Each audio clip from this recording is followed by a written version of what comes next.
Assalamualaikum warahmatullahi wabarakatuh. Kembali lagi bersama saya Ilham Sumarga di channel Guru Kewarganegaraan. Baik anak-anak semuanya, pada jumpa pertemuan kali ini lewat video pembelajaran YouTube, kita akan mengulas dan membahas tentang sejarah perumusan Pancasila sebagai dasar negara pada bagian yang kedua. Nah, anak-anak, minggu lalu kita sudah membahas pada bagian yang pertama tentang sejarah perumusan Pancasila sebagai dasar negara. Nah, pada pertemuan hari ini merupakan lanjutan dari pertemuan yang kemarin. Begitu, langsung saja simak video pembelajarannya secara baik-baik. Langsung saja ya, anak-anak semuanya. Baik. Pada pertemuan kali ini ada tujuan pembelajaran yang ingin kita capai di dalamnya. Pada pertemuan pembelajaran lewat video pembelajaran kali ini memiliki tujuan pembelajaran adalah agar kalian atau siswa dapat memahami proses perumusan Pancasila sebagai dasar negara. Nah, anak-anak semuanya, di sini ada dua kata kunci yang perlu kita maknai. Yang pertama adalah memahami proses. Nah, kalau misalkan kita diminta untuk memahami proses, berarti kita benar-benar tahu akan sejarah perumusan Pancasila sebagai dasar negara. Nah, di samping tahu juga paham.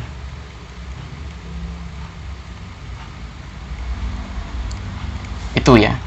Jadi ketika sudah melihat video pembelajaran ini, anak-anak diharapkan bisa tahu dan paham bagaimana sejarah perumusan Pancasila sebagai dasar negara itu terbentuk. Semangat! Minggu lalu kita sudah mengulas tentang masuknya Jepang di Indonesia. Kali ini kita akan mengulas kembali atau memperdalami kembali tentang kebijakan pemerintahan Jepang atau pendudukan Jepang di negara kita, negara Indonesia. Nah, ngomongin soal kebijakan, di situ ada beberapa program yang dilaksanakan atau yang dilakukan oleh pendudukan Jepang atau imperialisme dan kolonialisme Jepang di negara kita Indonesia. Yang pertama adalah dalam kebijakan ekonomi. Di samping kebijakan ekonomi ada juga kebijakan pendidikan dan kebudayaan. Terus yang ketiga, selanjutnya ada kebijakan Romusa. Nah, ketiga kebijakan dari pendudukan Jepang di Indonesia itu merupakan kebijakan-kebijakan yang diambil.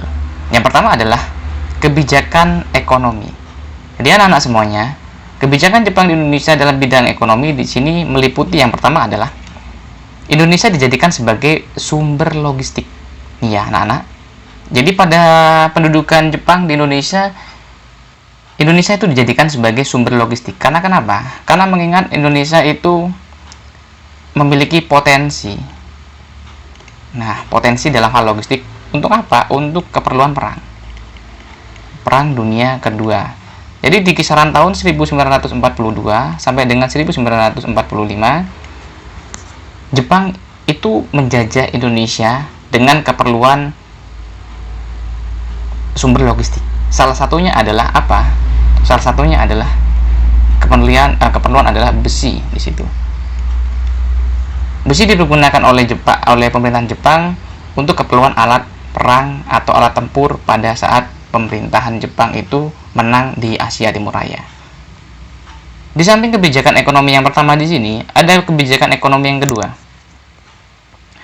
Jepang di situ mengambil alih atau mengkontrol harga barang yang ada di negara kita, negara Indonesia. Di samping mengambil ataupun mengontrol harga-harga barang, naik turunnya harga barang, Jepang juga mengatur ekonomi perang di pemerintahan Indonesia pada kala itu tahun 1942 sampai dengan 1945. Itu dalam kebijakan atau program yang dilaksanakan pemerintahan Jepang pada saat menjajah Indonesia. Kemudian kebijakan yang kedua, yakni tentang pendidikan dan kebudayaan.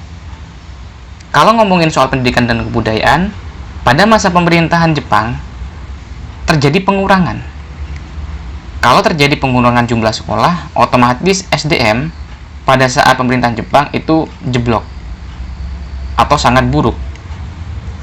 Nah, memang disengaja oleh pemerintahan Jepang karena kenapa? Karena pada ujung pangkalnya adalah agar memberikan kebodohan kepada masyarakat Indonesia itu sendiri. Gunanya apa? Gunanya untuk masyarakat Indonesia tidak merdeka. Di samping itu, ketika SDM-nya kurang atau tidak pandai, maka mudah untuk dipengaruhi dan dihasut. Itu niat dan keinginan dari Jepang pada saat menjajah atau menduduki negara Indonesia. Terus yang kedua, dalam bidang pendidikan dan kebudayaan, Jepang itu masuk ke Indonesia mewajibkan dan mengharuskan anak-anak sekolah itu bekerja bakti. Yang ketiga, kebijakan Jepang di Indonesia yang ketiga adalah Romusa. Romusa itu digunakan oleh pemerintahan Jepang untuk menarik simpati.